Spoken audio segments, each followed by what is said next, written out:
first of all, I was so impressed when the monk said, everything you need to know about Buddhism can be written on a postcard. And I thought, wow, you know, I just thought Buddhism was a very complicated thing. I had no idea. I mean, okay, you can complicate it. Complicated books have been written on it, but you don't need it. The essential, really true Buddhism that came direct from the Buddha is so simple. So I then started reading some Buddhist books. There are various branches of Buddhism. This is the one that I'm interested in. It's called Theravada Buddhism, which is the earliest one, the one direct from the Buddha. His words were remembered by his disciples and the people who heard him, his disciples really, or his monks. And they repeated them over and over again for 300 years, until they could be written down. So that we have a very, very direct source of Buddhist teaching. So I started reading some Theravada teaching, particularly the books of Ajahn Sumedho, which are very, very helpful.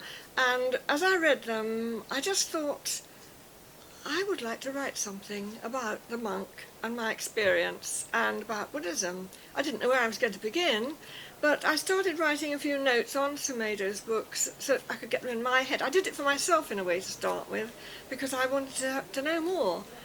And then I suddenly got the idea of describing our retreat, describing what had happened really. And I started writing, and every morning I woke up at 4 o'clock in the morning, no alarm clock, no nothing. I just woke up, went down to my desk, sat by my computer, and people came. I mean, I know I mean, I'm not saying it's all wooey spiritual stuff. I'm just saying it's like when anyone writes a novel.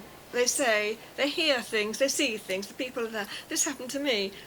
There was a monk beside me. There were people coming in the door for the retreat. They weren't exactly the people that we'd had for our retreat, but they were similar people.